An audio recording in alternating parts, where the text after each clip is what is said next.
So hello guys, it's me Ayush और मैं तुम सभी का वेलकम करता हूं चैनल के एक और ब्रांड न्यू वीडियो में। और आज के वीडियो में हम लोग एक्सप्लेनेशन करने वाले हैं वाइकिंग सीरीज के एपिसोड नंबर 6 का। सुनाओ without wasting any more time, let's get on to the explanation. तो एपिसोड 5 के लास्ट में हमने देखा था कि अपना रैगनार फ्लॉकी से कहता है कि वो जाके किंग हैरोल्ड से बोले कि रैगनार उन्हें फाइट के लिए चैलेंज करता है, और अगर किंग हैरोल्ड रैगनार के इस चैलेंज को एक्सेप्ट नहीं करते हैं तो मरने के बाद गॉड ओडिन कभी भी किंग हैरोल्ड को वैलहैला में एक्सेप्ट नहीं करेंगे। और एपिसोड 6 की शुरुआत भी यहीं से होती है। हम देखते हैं राजा के सैनिक फ्लॉकी को पकड़ के कैटागेट में किंग हैरोल्ड के सामने लाते हैं। फ्लॉकी किंग हैरोल्ड को बोलता है कि रैगनार ने आपको ओपन फाइट का चैलेंज दिया है, जो सुन के अपने किंग हैरोल्ड हंसने लगते हैं। फ्लॉकी बोलता है कि अगर आपने रैगनार के चैलेंज को एक्सेप्ट नहीं किया तो आपको जिंदगी भर लानत के साथ जीना होगा, जिसपे किंग हैरोल्ड जवाब देते हैं कि अगर मैं एक गुनहगार के चैलेंज को एक्सेप्ट कर लेता हूं तब भी मुझे जिंदगी भर लानत के साथ ही जीना पड़ेगा। फिर किंग हैरोल्ड का सेनापति इस चैलेंज को रिजेक्ट करते हुए बोलता है कि अब से अगर कैटागेट में कहीं पर भी कभी भी रैगनार को देखा जाता है तो उसी समय उसे बंदी बना लिया जाए। पर तभी अपने किंग हैरोल्ड को उसी ढोंगी बाबा की भविष्यवाणी याद आती है, जो कि ज्यादा इंपॉर्टेंट नहीं है,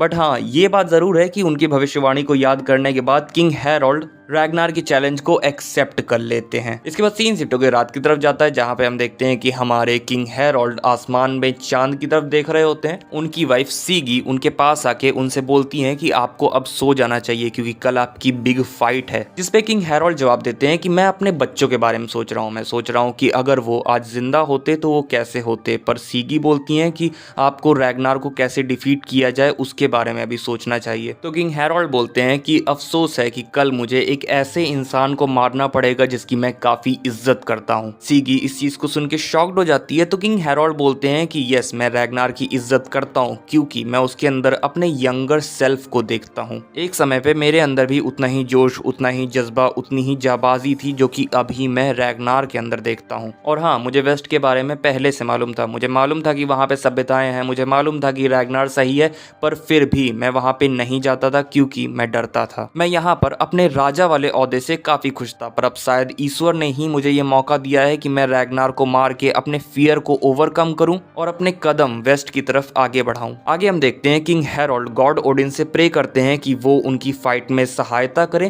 पर गॉड से उन्हें कोई संकेत नहीं मिलता। इसके बाद सीन शिफ्ट होकर नेक्स्ट डे की तरफ चला जाता है, जहां पे हम देखते हैं कि एक बोट के सहारे रैगनार कैटागेट पे आ जाता है, जहां पर बहुत सारे लोग और होते हैं जो कि अपने किंग वर्सेस रैगनार की फाइट को देखने के लिए आए हैं। फिर वहां पे किंग हैरोल्ड आ जाते हैं एंड इसके बाद किंग हैरोल्ड का सेनापति किंग हैरोल्ड और रैगनार को फाइट के नियम समझाता है, जो कि होते हैं कि दोनों रैगनार और किंग हैरोल्ड को एक एक तलवारें और ढालें मिलती हैं, और कहा जाता है कि अगर फाइट के दौरान इनमें से कोई भी टूट जाती है तो इनका रिप्लेसमेंट इन्हें नहीं मिलने वाला, फिर उसके बिना ही इन्हें फाइट को कंटिन्यू करना होगा। हम लोग जानते हैं कि रैगनार को कितनी सारी चोटें लगी हैं और वो अभी भी रिकवर कर रहा है, बट स्टिल वो अपने किंग से काफी अच्छी तरीके से लड़ता है। हम लोग जानते हैं कि किंग काफी बूढ़ा है, बट तब भी वो रैगनार से काफी अच्छी तरीके से लड़ता है। But in the and Ragnar king Harold को डिफीट कर देता है। इसके बाद रैगनार को कुछ विजन्स आते हैं अपने गॉड ओडिन के। वो ये बात जाके किंग हैरोल्ड को बताता है और बोलता है कि देखो, हमारे गॉड ओडिन आ गए और अब वो वेट कर रहे हैं कि हम दोनों में से कौन उनके साथ वैलहैला जाएगा। किंग हैरोल्ड बोलते हैं कि फाइनली वो समय आ गया जब मैं वैलहैला जाके अपने बच्चों से दोबारा मिलूंगा, और इतना बोल के किंग हैरोल्ड मर जाते हैं एंड अपना रैगनार इस फाइट को जीत जाता है। किंग हैरोल्ड के मरने के बाद उनका सेनापति सबसे बोलता है कि रैगनार को मार दिया जाए, बट कोई भी उसकी बात नहीं सुनता। और फिर रोलो उस सेनापति के सीने में एक कुल्हाड़ी से वार करके उस सेनापति को मार देता है। इन सब चीजों का फायदा उठा के सीगी किंग बियोनी को मार देती है। ये वही बंदा है, ये वही बूढ़ा राजा है जिससे पिछले एपिसोड में किंग हैरोल्ड अपनी बेटी की शादी करवाने वाले थे। पर अब जब किंग हैरोल्ड ही नहीं रहे तो इस चीज का फायदा क्या। इसके बाद सीगी रैगनार के पास जाके चिल्ला के उसे नया राजा घोषित कर देती है। फिर सब लोग रैगनार के सामने झुकते हैं, उसे अपना राजा मानते हैं एंड उसके नाम के नारे लगाने लगते हैं। अब कैटागेट की राजगद्दी पे, जहां पर पहले किंग हैरोल्ड और उनकी वाइफ सीगी बैठती थी, अब वहां पे किंग रैगनार और उनकी वाइफ क्वीन लगार्था बैठी हैं। सब लोग रैगनार के सामने आके अपने पवित्र कड़े की कसम खाते हैं कि वो लोग रैगनार को कभी भी बिट्रे नहीं करेंगे वगैरह वगैरह। और रैगनार बोलता है कि वो अभी भी उन लोगों को वैसे वैसे ही ट्रीट करेगा जैसे वो अभी तक करते आया है, यानी कि एज अ फ्रेंड। इसके बाद एक ओल्ड वाइकिंग वॉरियर रैगनार के पास आके अपनी लॉयल्टी उससे प्लेज करता है, साथ ही साथ एक रिक्वेस्ट भी करता है टू द वेस्ट चलने की, क्योंकि जो उनके साथ के दोस्त थे वो सारे के सारे मर के वैलहला चले गए हैं जहां पर वो जश्न मना रहे हैं, पर इन्हें अभी तक कोई तलवार छू तक नहीं पाई है, जिसकी वजह से ये वेस्ट जाना चाहते हैं जहां पर ये एज अ वॉरियर और बैटल फील्ड पे मरना चाहते हैं। जिसके बाद रैगनार अनाउंसमेंट करता है कि गर्मियों के आने के बाद वो वापस से टू द वेस्ट जाएंगे एंड इस बार मोर शिप्स और मोर वाइकिंग्स के साथ। इसके बाद सीन शिफ्ट होता है और हम देखते हैं कि कैटागेट में किंग हैरोल्ड की अंतिम विदाई करे जाने की तैयारियां हो रही होती हैं। ये सब देख के एथेल्स्टन रैगनार से पूछता है कि किंग हैरोल्ड तो तुम्हारे दुश्मन थे, उन्होंने तो तुम्हारे ऊपर बहुत सारे जुल्म ढाए थे, तो तुम उनकी विदाई, अंतिम विदाई इतने सानो शौकत से क्यों कर रहे हो? जिस पे रैगनार जवाब देता है कि हाँ, वो मेरा दुश्मन जरूर था, पर वो साथ ही साथ एक महान योद्धा और एक महान राजा भी था।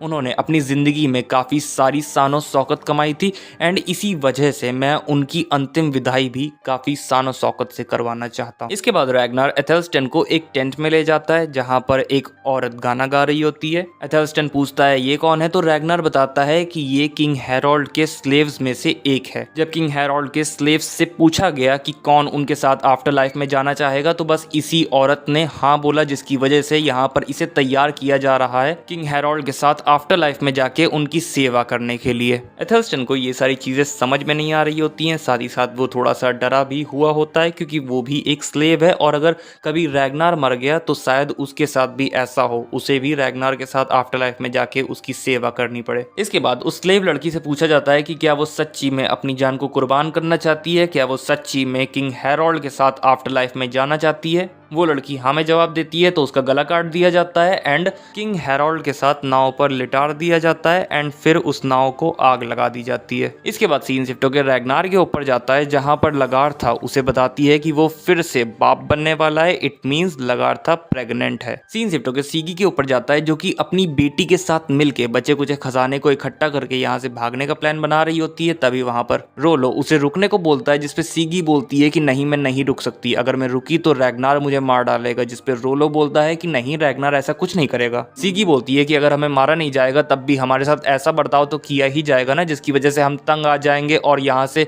भागने पे मजबूर हो जाएंगे। जिस पे रोलो जवाब देता है कि नहीं, ऐसा कुछ नहीं होने वाला, मैं हूँ तुम्हारे साथ। इसके बाद सीन शिफ्ट होता है, हम देखते हैं रैगनार का बेटा बियॉन रैगनार से जिद कर रहा होता है कि जब गर्मियां आएंगी तब मैं भी आपके साथ टू द वेस्ट चलूंगा। जिस पे रैगनार उसे समझाता है कि नहीं, अभी तुम बच्चे हो, अभी तुम्हें और बहुत कुछ सीखना है। इसके बाद एथेल्स्टन वहां सबसे पूछता है कि ये रैग्नारॉक क्या है, मैंने इसके बारे में बहुत बार सुना है, मैंने मतलब इसका जिक्र होते हुए सुना है, पर कोई भी इसके बारे में बात नहीं करता, मुझे कोई भी एक्चुअल में नहीं बताता कि ये चीज है तो है क्या। सब लोग इस बात को सुन के डर जाते हैं। तभी वहां पे वही ढोंगी बाबा आता है जो कि बताता है कि रैग्नारॉक का मतलब है कयामत का दिन, जब कई सालों तक कड़कड़ाती गर्मी होगी, सूरज का कहर टूटेगा, लोग उम्मीद खो देंगे, खुद को मारने के लिए तैयार होंगे, समुंदर अपना संयम खो देगा, धरती फटने वाली होगी, तब गॉड ओडिन अर्थ पे आएंगे, अर्थ को बचाने की कोशिश करेंगे बट अनफॉर्चुनेटली नहीं बचा पाएंगे और ये है कयामत का दिन। इसके बाद सीन शिफ्ट होता है, हम देखते हैं कि गर्मियां आ चुकी हैं और वाइकिंग्स एकदम तैयार हैं टू द वेस्ट जाने के लिए। वो लोग नॉर्थ एम्ब्रिया इंग्लैंड के कोस्ट पर पहुंच चुके हैं। किंग एला को खबर मिलती है कि वाइकिंग्स वापस आ गए हैं, बट इस बार किंग एला पूरी तरीके से प्रिपेयर्ड हैं। किंग एला वाइकिंग्स को डिफीट करने के लिए प्लान बनाते हैं, साथ ही साथ अपने पिछले हारे हुए सेनापति को सांपों के बीच में, सांपों के पिंजरे में डाल देते हैं, साथ ही साथ अपने सैनिकों को तैयार रहने को भी बोलते हैं एंड इसी के साथ एपिसोड 6 यहीं पे खत्म हो जाता है। सो गाइस, बस यही था वीडियो। अगर वीडियो अच्छा लगा हो लाइक कर देना, चैनल पर नए आए हो सब्सक्राइब करके बेल आइकन दबा देना। मैं मिलूंगा तुम लोगों से नेक्स्ट वीडियो में, तब तक के लिए बाय बाय, टाटा।